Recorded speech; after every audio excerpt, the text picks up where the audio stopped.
Welcome back to Everybody Talks, where we have real conversations about learning, unlearning, and becoming. I'm your host, Amanda Nasinyama. Today's episode is called Breaking Up with the Good Girl Script, and I am joined by someone who embodies that journey in such a beautiful way, Eman Faris. Eman is a young 30-something who traded the cherry blossoms of Washington, D.C. for the hustling and bustling energy of New York City, where she's called home for the last 9 years. Born to Ethiopian parents and the oldest of two brothers, she's built her life around community, connection, and creating spaces where women can explore who they are free of judgment. With an academic background in public health, she's passionate about health equity and food justice, and she brings that same level of care into Be Free My Love, the community she's building through soulful, creative events. In the last 3 years, dancing has become one of her greatest joys and a key part of her own journey towards shedding good girl programming and embracing her authentic self. I cannot wait for you to hear this conversation. But before we dive in, everybody talks podcast, everybody talks podcast, everybody talks. Oh, oh, oh, oh, oh, oh, oh, oh, oh, oh. Podcast.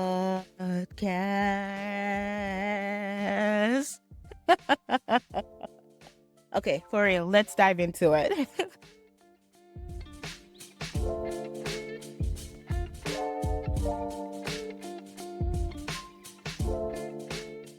Welcome to Everybody Talks. I am so excited to have my friend Eman with me today for our first interview.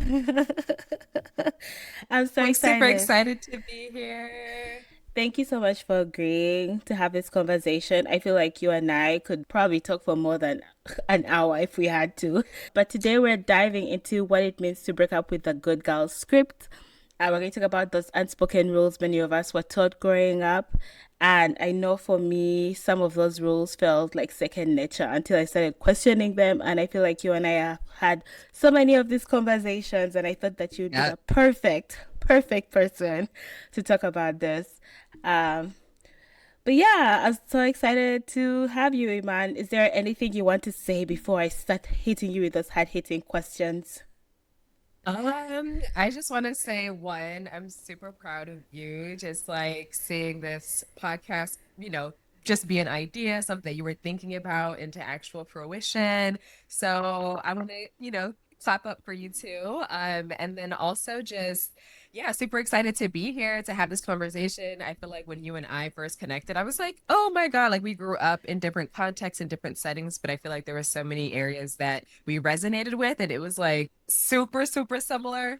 So yeah, so super excited today to talk about like breaking up with the good girl script. I feel like that feels like super resonant to me. So yeah, really excited to get into it. If so, I have to say this, just like Iman just said, we have connected. Like, I don't know, I think we've had like such deep conversations, and I am so inspired by her. I'm so proud of her and all the things that she's doing, and I hope that she has to Thank share what you. she's doing. And yeah, it's just been great to have that connection and support each other. So yeah, very happy to have you. But yeah, I think my first question is really, what did being a good girl mean to you growing up? And when you hear that phrase, good girl, what's the first memory or feeling that comes to your mind?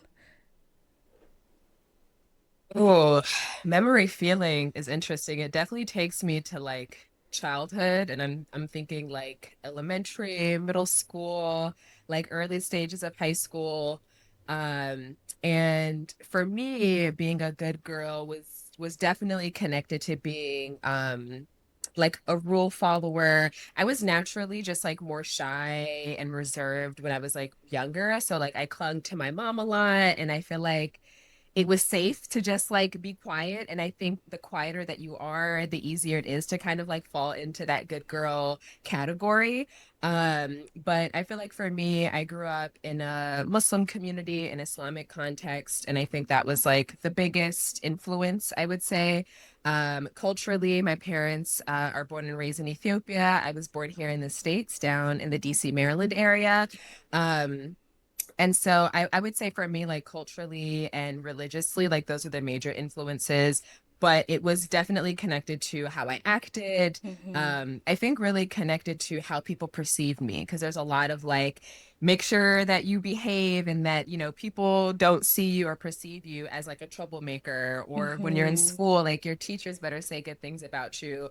So I think a lot of influence was how other people perceived me. And I think that Mm-hmm. that'll definitely like come up in some of the conversation that we'll have later on in the podcast. But I think also being the eldest daughter, I supported my parents a lot. They didn't speak the language, but also being the big sister. So I was always kind of told that you're a role model for your Mm-hmm. brothers. You're a role model for your friends. Because even amongst like my closest friend group, I was the oldest one. So having that pressure of, having to perform and to set an example for other people to follow was really big. And then I think for me too, part of the good girl, I was naturally kind of good at school. Mm-hmm. And that's both like academic school, but my parents also put me into like religious studies or Islamic school, like Sunday school on the Mm-hmm. weekends. And that kind of came naturally to me. So I feel like that added to the good girl image where it's like, okay, you're getting honor roll, you're doing what you're supposed to in these like religious studies classes. And so like attention kind of gets on you, or attention, came upon me in that way. But I do want to say that there were times where I was a rebel rouser when I feel like when it needed to be. Like there were moments I feel like if I was like upset or you triggered me in a certain way, I would speak up. But again, like you would have to push me to a certain point to actually get there. And I feel like those moments where I did speak up, it was like, oh, you're making trouble, So I feel Yes. like that kind of cemented the idea that, the quieter, the better, the less conflict or problems that you create, the better you were, or you were more of a good girl. And that came with status or, whatever it is that you got. Oh my God. I resonate with almost everything that you said. You talking about being a role model, I feel like is told to a lot of us as young girls when we're growing up. We have to be a role model in our families, in the society, and people are watching us. And I think we're often I feel like we're often the pillar in the family as to like how people will see success within that family. I don't know if boys get Yes. that. I don't know if boys get that. They get to be like children and have fun. But for you, it's like, oh, you better have manners. It's very interesting. So I fully resonate with that a lot. Um, but yeah, I would just love to know. So where did the shift come from? So, what did that shift feel like in real life? I know you've talked about, the fact that you grew up, had all these rules, right? You did a little bit of breaking the rules here and there. But when was the time when you're like, maybe I don't want to follow this script anymore? Maybe I Mm. need to figure out what I want to do. Like maybe what I've been taught or how I've lived before just doesn't resonate with how or who I am. And even trying to figure out who are you. I feel like I still ask that Hmm. question. So where did that come from and when did that happen? I want to say that I feel like in college was maybe like the start. It was like just starting to trickle in. Again, I went to a Muslim private school from second Mm, grade all the way into 12th grade. So I feel like growing up, my experience was very curated, or what's a better word? Was very like contained. And so everyone that like I had interacted with was like Muslim, immigrant, shared like very mm, similar identities to me. It wasn't very diverse in the sense of like diverse of thought and like diverse of experiences, and people thinking a different way or like living life a different way. Like a lot of the people that I mm-hmm, grew up with like shared similar experiences to me. mm-hmm, So, and then I feel like also going to Islamic school, there is I learned religion and regular academics, but basically it's like we're praying in the school. Our uniform has like the hijab. So everything is kind of Mm. built into it. Mhm. So there's Mhm. not a lot that you're questioning. It's just like, oh, this is what I'm supposed to do. This is what everyone around me is doing. And it Mhm. wasn't really until I got to college that like my bubble was burst, essentially. Like I grew up in a bubble, and then going to college was like, whoa, there's so many more people that exist that have different backgrounds and cultures and thinking and religions and practices. So for me, honestly, even though I was born and raised in the States, like going to college, I felt like I was a foreigner. Like I felt like I was born abroad and, had just come here for the first time. So it was a lot, it was a huge shock. Mhm. But I think for me, that's when I started to just like at least experiment and play around with like the way that I dressed. I would sneak out of the house wearing one thing and, change when I was in school. But I feel like it really, really hit home for me once I moved away to New York City. Mhm. So like I said, I was born and raised in like the DC metropolitan area, and I moved to New York City for graduate school back in 2016. So 9 years ago, officially, in August, actually.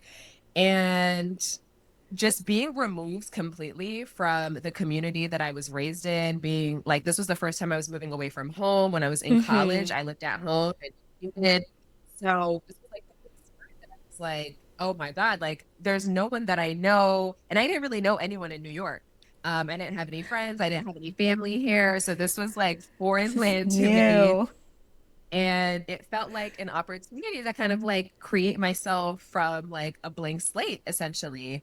But that's really the first time that I started to question, what are beliefs and practices that I feel like I adopted because everyone around me was doing it, whether that was Mm. my family, whether it was in the school that I went to, my friends, versus yeah, what's actually me? What if I could actually make an independent decision? And this was really the first time, and I was about 23, 24 years old when I moved to New York, and that was the first time that I was like starting to ask myself some of these things. Mhm. I feel like the first thing that I really started to question was exactly what you said. Who I don't know if I can curse on here, but like, who Yeah, am you I? can. Like, who the F am I? Because I feel like I don't think I like knew it consciously at the time. I think now reflecting back, there was like bits of me that knew that I was performing. Like I felt like I was performing a lot of the time. Mm. And now when I look back at it, I know I felt like I was performing because I was, and I was performing that good girl role.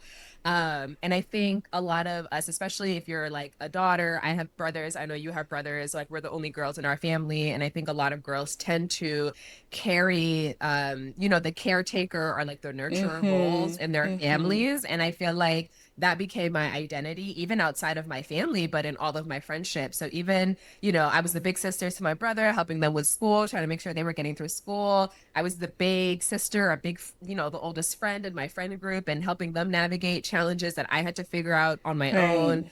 Right. Um, but also just like in my friendships, like I didn't know how to just be me, but like I brought that caretaker and that nurturing good Mhm. girl role into my friendships, where it was like when we were going somewhere, I was a designated driver. If someone got sick, like I was the one that was taking care of them. I was the event planner, the one that was putting vacations together. And yeah, it was just like a lot of that is performance. And I think for me, reflecting back, I feel like all of these like responsibilities of having to be the big sister, whatever, Mhm. whatever, like really stripped me of like the ability or the opportunity to just be a kid and to be able to mess around, make Mhm. mistakes, play. Like I feel like I grew up really fast, and I think because I was like more quiet, girls tend to mature a little bit faster anyways. And so like I feel like I took on a lot of these roles like really quickly, and there wasn't a lot of room for like actual self-discovery. Mhm. And so yeah, it really started with just like asking like, who are you? What beliefs and practices do you actually resonate with and do you identify with, and that you want to practice? Because right now mom's not watching you, Yeah. like there's no uniform requiring you to wear a certain thing. So it's like it's really the first time that I was like, whoa, like what do I want to kind of continue versus like maybe like what's not for me right now at this point in my life. Mhm. um but yeah. Yeah.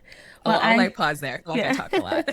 No, but it's like really good, Iman. Like I feel I don't know. I don't think this is a universal experience, but I can say that it might be common, more common than you think. I just think there's roles that we take on from a young age, especially as girls, and I'll continue saying that as women. Even you talking about the caretaking, talking about how you grew up in a religious household and that what that looked like. I grew up Catholic.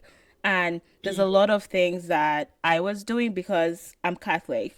I grew up with Catholic guilt. Like you couldn't make a mistake. Like you once you make a mistake, I'll hold guilt. I still do that.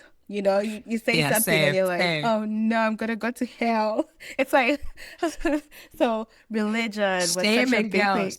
Yes, Shame yes. and And guilt it are follows literally you, like what right? keeps you glue. Yeah. Exactly. And then also the fact that something that you said about like moving away and going to college and then just being like, yo, but who am I? Like without anyone watching me, who am I? I think that's like such a scary thing because Mm. to sit with that and try to figure that out is hard. And sometimes if we don't know ourselves, we end up falling into a lot of pitfalls because it's kind of like um we just don't know what to do with ourselves. And I think that it's really important, all that you said, just like even going through that journey. I am such a huge, huge, huge advocate for moving out of your environment Hmm. and trying something different. It doesn't mean moving, Girl. like I left the country, you left the state, right? But it could be just like the diversity of like your friend group, learning new things, because it really will help you question your mind. But I know we're going to talk about, the advice that you would give women that are working on figuring themselves out. And if someone is listening and they're in that uncomfortable stage where they're like, I have been questioning the rules. And maybe I've been following a certain script that has been told to me. How can I find myself? How can I navigate that space? Like, how can I get to being the version of me I think I want to be? Yeah, I'd love to get your thoughts on that. Yeah, I think for me it was definitely about like getting to know the real me beneath all of that like layered layers. Like I'm still undoing it. It's been at Girl, least like 5 active years of me like really going to therapy, journaling, like really doing the work. And it's still heavily there. And I feel like this is a lifelong process, especially as we continue to evolve. We're never the same people, or hopefully we're never the mm, same well, that we are right now in 5 to 10 years. But it was really just like shedding all of that like good girl performativity and like asking myself super basic questions. I'm mm-hmm, talking about like, what do you like to do? What are your favorite foods? And actually, what's interesting is that how all of this kind of started for me was one when or what why I started with asking myself these super basic questions is that I noticed that I was very indecisive. I hated mm. icebreaker type of questions, like any icebreaker type of questions that was like, who are you? Or like, tell us a little bit about yourself. I'm like, Why are you asking me? or like, tell me an interesting fact. Like, I would blank. And I feel like that really goes back to like me not knowing myself. And I think reflecting back on, I'm answering this question in like so many different ways, but reflecting back on my childhood, like, there was never any encouragement around self exploration Mm, or self discovery. It was all about school, whether it was, I was going to academic school Monday through Friday. And then I was in like religious studies, Islamic school, Saturday and Sunday. And then like the evenings are, you're doing your homework, you're memorizing, you're doing the things that you need to. And then like here and there was like some time for like play. mm, But there was never any like direction or guidance from my family or from any of the schools that I went to around like self exploration or self discovery. It was really about like following the rules and like this is what you're supposed to be doing. And again, the Islamic school that I went to was like very strict and particular, and we had to dress a certain way mm. and wear uniforms. So even like how to dress up and like what clothes do you like to wear, like that was very new to me. And again, I did that from second grade to 12th grade. So that's like essentially like my entire youth.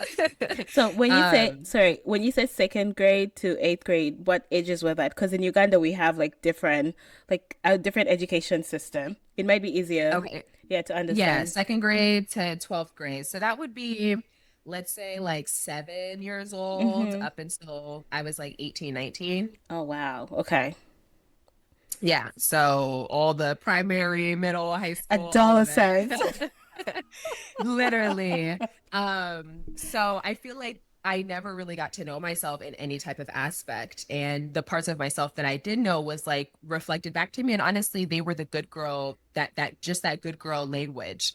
And so just asking myself, so what started the questioning also was I was going through a breakup at the time. Mm-hmm. And you're listening to podcasts and people are telling you like you should treat yourself the way that you would want a partner to treat you. And so I was like, okay. And one of the basic things is you want your partner to maybe like buy you flowers. I was like, I don't Mm-hmm. even know what flowers I like. Like if someone were to ask me, what kind of flowers should I get you? I'd be like, I don't know. And so I was like, let's start there. Let's start buying ourselves flowers. So I would go like, whenever Okay. I went to the grocery store to Trader Joe's, I would like experiment and like look at the flower aisles. I'm like, which one is calling to me? Which one do I like? And so that's kind of like really where it started was just like buying myself flowers, getting to know myself in very basic ways. And it feels, I don't know, like dumb. Like I'm 23, 24, 25 years old, just asking myself, like, what foods do you like? But I Mm-hmm. think like one of the classic signs of being a good girl, also like a people pleaser, is indecisiveness.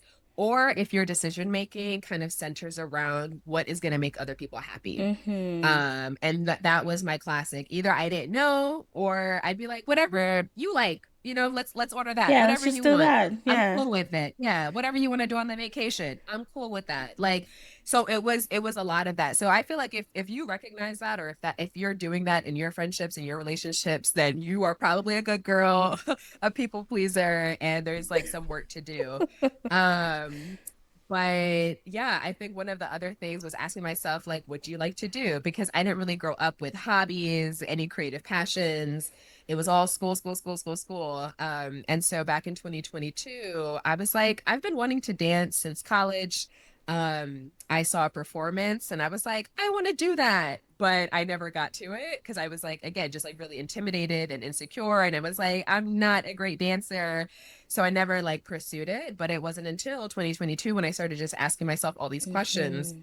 And I was like, okay, like I like to dance or I like the idea of dance. Let me go try out a dance class and see if it actually hits. And yeah, found Diva Dance and did like a little 3 class pack trial situation. And I've been committed ever since. And I'm so happy. That's where you and I connected. Yes. Um, but yeah, I feel like asking yourself these basic questions, and again, you might think a certain thing or you might have an idea, but it's also really important to follow that up with action to actually see how it Hmm. feels in your body and does it actually Mm-hmm. resonate and is it true for who you are? What I was going, I like what you said about like you exploring dance and like doing things that you always wanted to try out because I'm the same. I always loved dance. I always like to perform and I found diva dance and I feel that that self-expression, that creativity that it's unlocked, even like getting comfortable in my body and actually learning my own body through dance. It's so Yes. funny, has allowed me to now express myself in different forms. If I don't think I would have started this podcast to be honest, or even met Yeah. you and had these conversations. And I think always putting yourself in things that you feel might be uncomfortable might be a good way to start, especially if you've always been like, maybe I do want to try something like that. So I like that you said that. I fully agree with that. And I feel like there's something that you talked about, but I'll get to it at the end because I would love to know what the reactions were when you chose to break that good girl script. I actually think it's really important because it's one of those things where it's like, oh, it's all fine and dandy. We're learning ourselves and we're doing all these things. But what does that mean for the people that know you and people that you grew up with and your family, you know? Yeah. Oh, girl, you're trying to get juicy. It doesn't have to be, let's just scratch the surface. It doesn't need to go too deep, Yeah, you know? yeah, yeah, definitely, definitely. Before I get into that, Yeah. I just want to echo what you said about like stepping into your like discomfort or maybe like doing Mm-hmm. things that are uncomfortable. And something else that I really want to emphasize about that is that part of the good girl image is that you're perfect, Ooh. right? You don't really make mistakes. And Mm-mm. so something that held me back a lot was that I wouldn't try things because I didn't think I would be good at it. Like if I didn't think I would be good at it, I would like just not try it because Mm-hmm. I don't know, like I would feel some type of way, like it would affect me personally. And so I feel like that really limits you if you're only sticking to things that you know you're 100% good at. And so when we say like stepping out into the like outside of your comfort zone, there's like so many layers to it. But like really acknowledging like the resistance, like am I resisting this Mm. because it's just uncomfortable and new? But then also kind of going against that good girl script where it's like, oh, like I'm a beginner at something and I might not be good at it and I'm gonna suck, and that's totally, totally okay. So I just wanted to highlight that piece. Yeah. Oh, sorry. But And I would go ahead. say, like, I really like what you said about perfectionism. I've talked about it a lot on everybody Instagram. Please follow me. It's everybody underscore UG. But I've talked about how that perfectionism has made me so afraid to do so many things.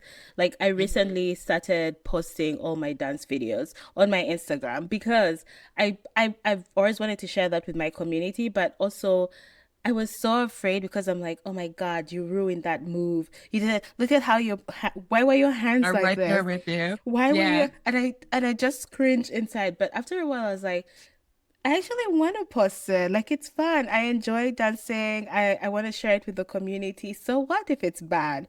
And I feel like it's helping me again with my confidence and just being myself. And it's like those little things that actually help. And I'm not saying that you need to post on social media if that's not your thing, but again, doing that uncomfortable. So yeah. Hmm. The being seen while messing up Ooh, part, yeah. right? But that's very interesting because I was also the same way where I would only post the The dances that I good thought words. I did really good Yeah. at.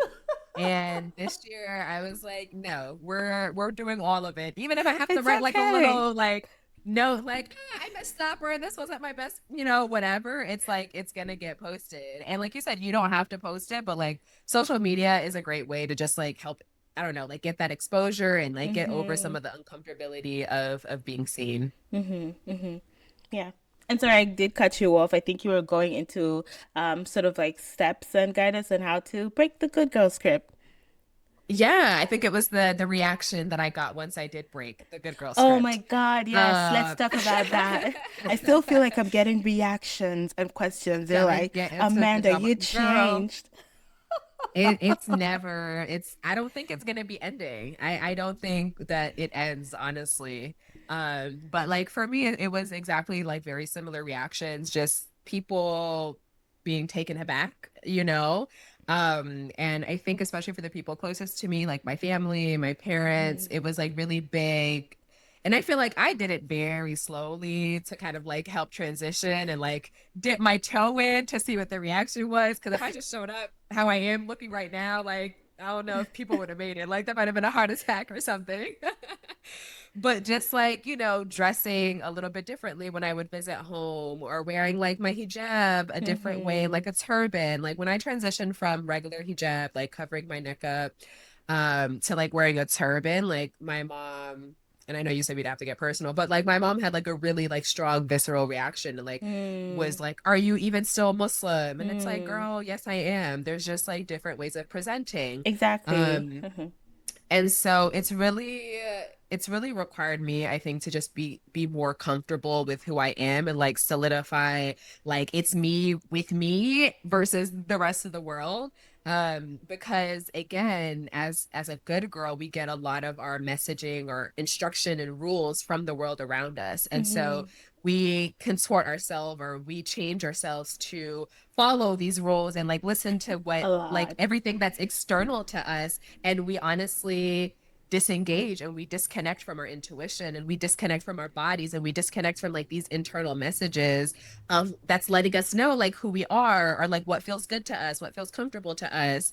And so like that really has to strengthen, and that comes with time. I feel like the more that like you take a step in the direction that's like following your heart, then Mm-hmm. the easier it becomes. But like even again now, it's still very challenging to me to like go home and, you know, share certain things that I know is breaking the good girl script and not essentially like following the life path that like my parents had like envisioned for me since I was young. Um, yeah, and then I think sometimes too it like might affect your relationships as Mhm. well. Like Mhm. talking about Mhm. like your friendships, Mhm. your if you're in a romantic partnership, because if you're showing up consistently as a caretaker and yes, babe, or yes, girl, like we could do whatever you want, and then you I start got to you. say, Yeah. hey, I have preferences and actually I want to do this thing Boundaries. and boundaries, right? Then people are also going to start to feel a certain type of way because they don't have access to you in the ways that you would before. I'm no longer just like being the driver. I'm no longer just being Mhm. the caretaker. Mhm. Like I'm not there Mhm. just for other people's needs, but like now I'm starting to actually assert myself too. So yeah, we went through breakups, Yeah. friendship breakups, and like as sad as it is, I think that sometimes like the letting go and like releasing what's no longer in alignment or what no longer just resonates with the true you versus this performative good girl you, I think makes room for a lot more. And I think Yeah. like, like you and I have connected, and I feel like I've connected with just like a lot of people who like resonate with the true me. I Mhm. think something that I really struggled with a lot was I thought I had social anxiety. And I again, like I grew up shy, reserved, natural, like I'm introverted. That's what I Mhm. learned. Like I don't like to call myself shy anymore because I think shy can come with like a negative connotation or Mhm. more of just like you're just quiet and there's maybe some shame associated with it versus like an introverted, like I think I'm more of a sensitive person. Like I think a lot of stimulation like can get me too overstimulated sometimes. After being social and being with friends, I like to like, come back to myself and take some time Right. to myself. So that was part of like getting to know me and like realizing, okay, like I have these needs, but it's not necessarily social anxiety. Social anxiety came from me.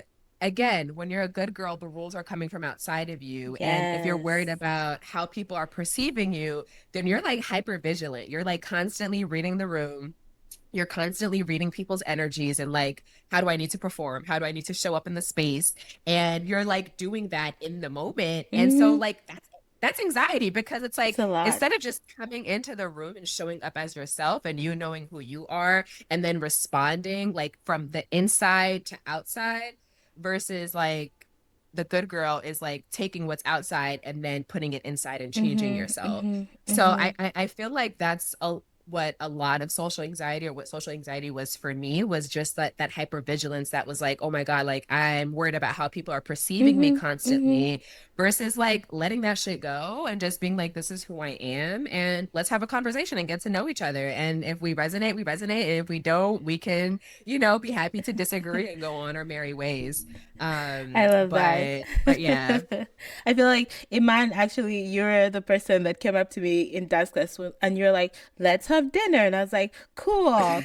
And I know we've talked about this before. I'm like a very friendly person. Like I'll talk to folks, but I am always the person that, and I've been working on it, but I'm the person that will go into a room and literally act in a certain way based off of the vibe of the room. And I noticed myself doing that. It's like I need to like mold myself to fit into this room and Mm, into this space. And now I'm like, no, you don't need to actually, Amanda. Like you need to show up the way that you are. And I feel like that has helped me attract, like you said, attract more people who are, yeah. right for me as friends, but just that actually get to know who I am. So that's been really great. I also want to talk about the social anxiety you talked about because I think sometimes we're anxious because we're not supposed to be in those spaces. We cannot be Speak our on real it. selves. We literally cannot be our real selves. It could be people you call your friends and they make you feel like total shit when you Yep. hang out with them. It could be that they call you out for trying out new things and you're shamed for Mhm. wanting to have like a different type of life. And I think that anyone who's trying to dim your light should not be in your life. That's just kind of what it is. And if you're at that stage where you want to try out new things, dude, I got a piercing and I sent this piercing to my mom. It's very funny because you have a piercing, but Iman, actually, well, I don't want to even speak for you, but you create these great events that bring Black women and people of color together. And I know you had one the day before my birthday, and I went there and I met someone who had a nose piercing, and I was like, oh, I've always wanted to get a nose piercing. And she was like, girl, go do it. And then I was walking home, passed by a tattoo parlor and got the piercing. And when I said this to my mom, she was like, Amanda, why? But I think they're kind of like used to me now because they know I've been in this self-discovery stage of my life. And for me it actually came later in life when I turned 30. I would say actually the last 3 years I'm still on that journey. So yeah, I love that I get to do this discovery stuff, and I love that I now have people around me who are helping me do those things. So yeah. And Iman, I do want you to talk about the other things that you do that help you in, I guess, following your true passions and like just being yourself. I know you have a lot of things that you're building and growing. And Yeah. yeah, I really want you to plug that in so that people can follow you because as you can see, she has a lot of great advice, folks. Thank you. I was just like, when you said this topic, I was like, what am I going to talk about? I don't But look know, at but that. I was see, like, it's literally bringing the us. good girl scripts, That is the us. That's expert. our life. Okay. Definitely. Yeah. So I would say for like women who are starting out on trying to figure out who they are, I would say honestly just start small because it can be very overwhelming and it can get overwhelming fast. Mm-hmm. Mm-hmm. When just the you could go deep. There's like so many layers to it. So I would say honestly, just like start small, like what I did, like start buying yourself flowers. Ask yourself what kind of flowers do you like? What kind of Yeah. food do you like? What are the hobbies that you like to get into? And start taking yourself out on dates, whether that is like signing up for a dance class Yes. or going to a park or trying some other fitness class or whatever it is. Like just start taking yourself out on those dates and like experiencing things and just like registering like how did the experience go for you. Mm-hmm. And I want to say for me, journaling was a huge piece of my journey. It was Mm. just really important.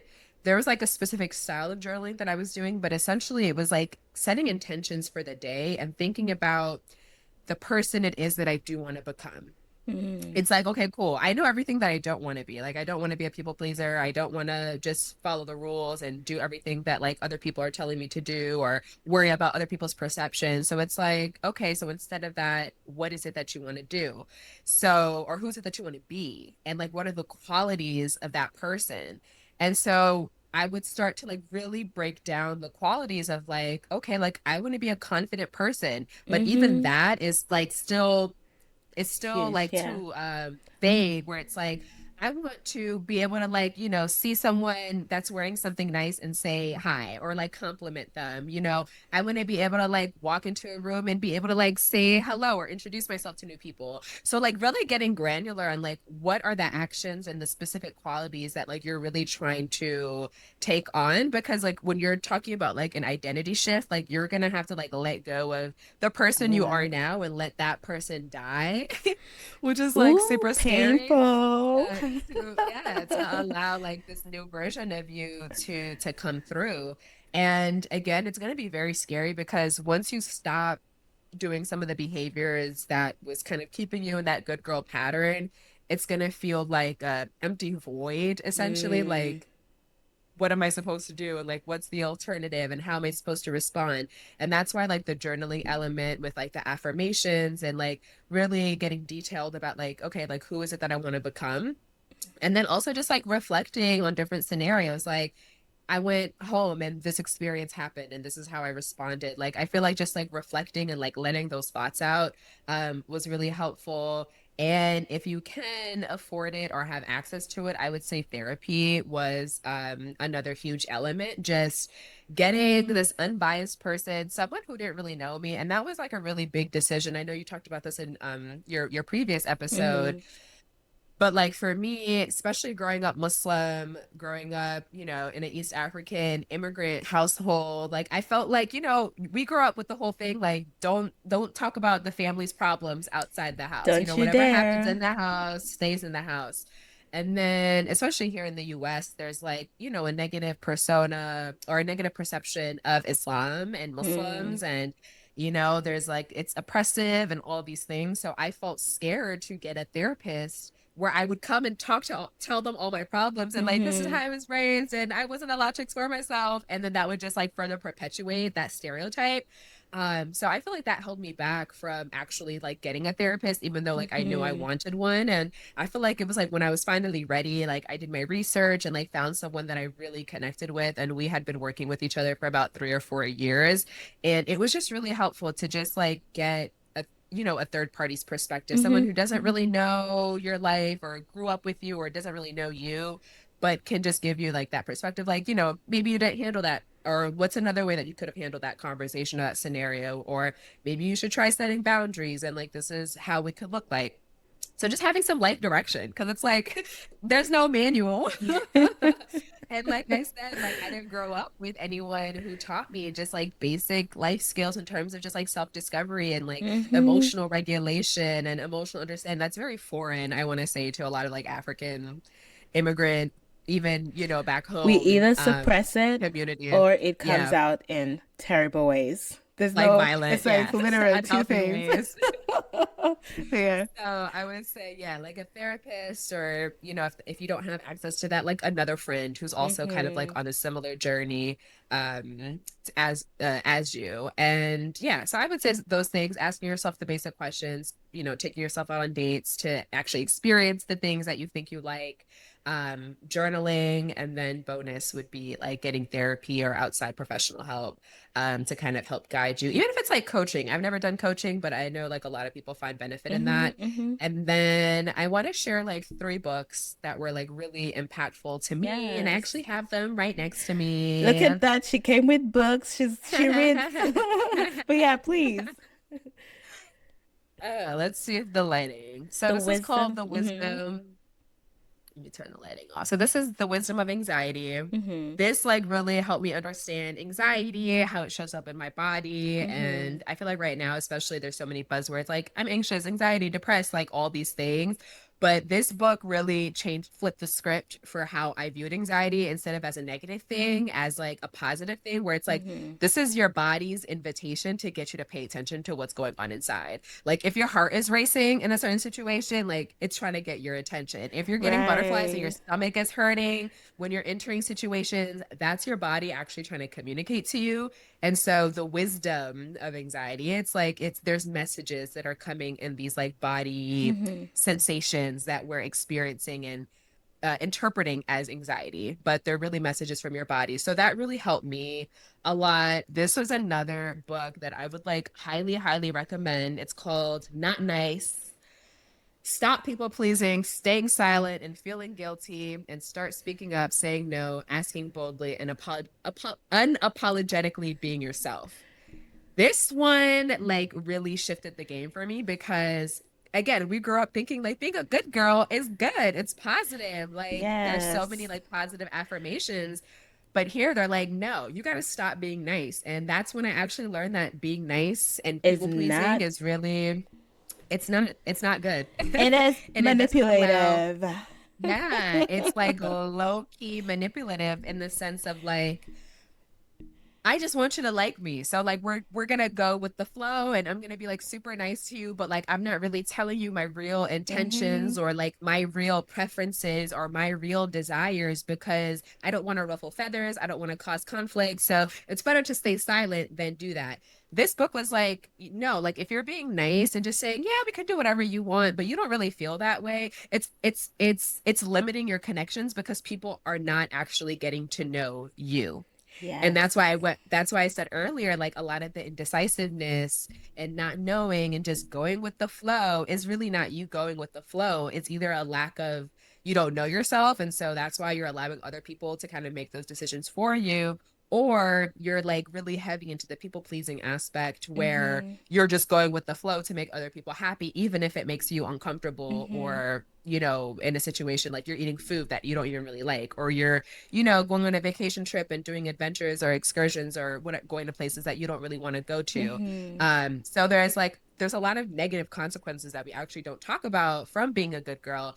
And it's interesting just going back to the friendship element, because I feel like there was like a certain level of like depth that I was Mm-hmm. seeking from my friendships, that I wasn't getting, especially once I moved to New York, and I thought, okay, blank Yes. slate, it's gonna be great. But like I feel like the connections lacked depth, And it wasn't until I started letting go of the good girl image and starting really to get to know myself that I feel like, oh, okay, like now I'm actually attracting. It's not just about meeting people at work or at school where you're seeing them, but like really attracting like the people in your life from school, work, or even Mm-hmm. just the Mm-hmm. universe in general. Mm-hmm. Like, you know what I'm saying? Like, who would have known you and I would have connected, or like a lot of the people that I've connected with in this last year has just been through like Yeah. really random things, and putting myself in situations like dance class or like wellness events and these other types of places that like actually interest me.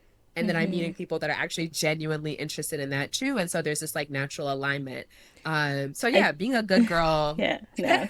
But can I look you do, up and before such we go like. to the next book, I think I have to like come in here because I had to walk through like the being nice element as well and realizing that it is manipulative. It is trying to get people to basically either like you or do what you want by being too nice and putting all these expectations on them. And it showed up a lot in my friendships. And I think I've had to like take accountability in like even those friendships where I feel like people were not, well, maybe as kind to me as I wanted or did certain things. It's because they didn't know you, girl. Like they didn't Yeah, even understand you, and maybe they felt that actually. And maybe they couldn't even get deep because they're always like, "Oh, she's so nice. There must be something going on." Like it's very hard to trust someone who's always like, "Yes, yes, yes, yes, that's yes, true too. whatever, Yeah. whatever." It's like, "Okay, but what do you really want? Like what do you really like? What do you really like? Can I trust you with like my deepest, darkest secrets? Are you just going to agree with me? So are you just going to be like, "Yes, actually you were harmed in this situation," so I like that. I Yeah. like that you touched on that, and we can only have genuine connections when we're our true selves, right? Yeah, so please, third book. When you're actually being genuine, exactly. Yeah, yeah. And then the last one is actually like right on the nose, but it's break the good Ooh. girl myth. I read this one a while ago, and I feel like I would love to kind of go through it again, but it kind of goes through like five types of good girls. So Mm-hmm. there's like the rule follower, and there's like a whole bunch of others that I can't like specific. I think like the perfectionist is one of them. And essentially it kind of just talks about like how those types show up, and then like strategies for how to kind of break that apart.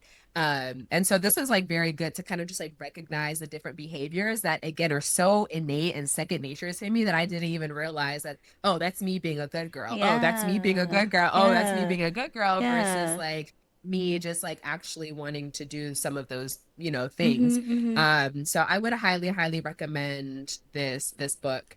So yeah, those three I feel like really helped me along my journey. And then just like other general advice that I would give to women is like really letting go of the idea that either other people know what's right for you or that there's only like one right way to live. I feel like if you grew up in a religious setting, then that messaging is like very heavy.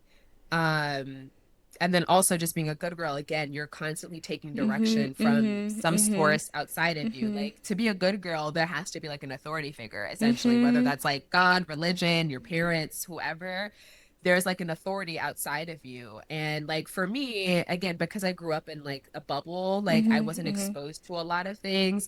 And it wasn't really, again, coming to New York and just starting to meet like a wide array of mhm. people and like meeting their families and, going to different people's homes and stuff like that. That I was like, oh, wow, there's like so Different many way. ways to live life. There's so many different ways to live life, and that there's like no one right way. And so there's really no way that you could do life wrong Mhm. except not following your heart and just, and even that, like, it's, who am I to say that that's wrong? Like if that's what you choose to do and you're consciously making that choice, then that's, more power to you. Mhm. But a lot of us are moving in these spaces unconsciously, like not realizing that we're following these scripts that were kind of laid out for us versus Mhm. like kind of creating our own realities. Mhm. um And but mhm. And I do think that yeah, one go. of the things that's really difficult and like can make you come to terms with the fact that, oh no, like following the script is not going to get you actually the happiness or maybe the fulfillment that you seek. A lot of us were told if you follow this path, you go to school, you get your degree, you graduate, maybe you get married, maybe you have kids, and all of these things, then your life is going to be amazing. And I think um and I think that when I was younger, it's really funny. Like all the women that I used to see who are like very outspoken or like people that society said were like just outliers. I'm like, they were living their lives. And now I'm like, I'm that person actually. Because there's just no right way to do anything. As long as you're Yeah. fulfilled, you're happy, you're not harming anybody, I would say, listen to Iman. Yeah. I actually want to comment on something that you said. It's slipping me. You Was said mhm. following the good girl script, you're promised certain things, right? Yeah. And I do want to say that honestly, being a good girl makes your life easier because there's a certain set of rules and you just have to follow it. You know Yeah. what I'm That's saying? true. Like Yeah, yeah. it's just you go to school, you go to college, you find someone Mm-hmm. suitable, maybe your parents approve. It's like, the happily ever after, at least on the outside. You know what I'm Mm-hmm. saying? Like you're checking off all these boxes. And so I do want to say that sometimes following the script can be Can easy because yeah. like life is laid out for you. You have the path, right? Mm-hmm. Mm-hmm. But breaking that good girl script is definitely the harder path because it's like, so what am I supposed to do Mm-hmm. now? Mm-hmm. You're Mm-hmm. essentially like creating your own path, and like it literally feels like you're digging like the pathway, maybe like 3 to 10 feet, and then like going down and build the concrete and the sidewalk, and then making sure Mm-hmm. it dries, and then like walking on it, and then sometimes you gotta reverse and go. So I do want to acknowledge that like there's again like the positives and the negatives to both Mm-hmm. aspects, but Mm-hmm. I think what feels better, at least from my perspective and point of view, and from my own experience of being that good girl, there was always like just a feeling of like, like there has to be something more. Like, you know what I'm Yeah. saying? Like there Mm-hmm. has to be something more. And even now, while like breaking the good girl script and like living life on my terms, there are a lot of times where I'm just like, oh, like, why did I make this hard on myself? Like, it would be so much easier if I just did what my parents wanted me to do, if I just like followed the path laid out for me versus like trying to create it on my own. But I also just would never trade the feelings that I have and like the relationship that I have with myself into Mm-hmm. like the community that I'm Mm-hmm. building. Yeah, in that same way. And so, That is such a yeah, good call out. And I think, see, this is why I like it. I feel like it's like that challenging of like, yeah, but sometimes following the good girl script could lead you to what you want in life, and maybe that's your story. But I think like having that nuance and having the choice to know that, hey, you don't need to follow the script, right? That if your heart is telling you and your mind and your soul is like, this is not for me, that you're not afraid to try it out. And like yeah. Iman has said, it might be harder, it might be grueling, but there is satisfaction in loving yourself, in honoring yourself, and I hope that you're able to do that. Yeah. Yeah. So Iman, oh And wait, did you have something else that you wanted to say?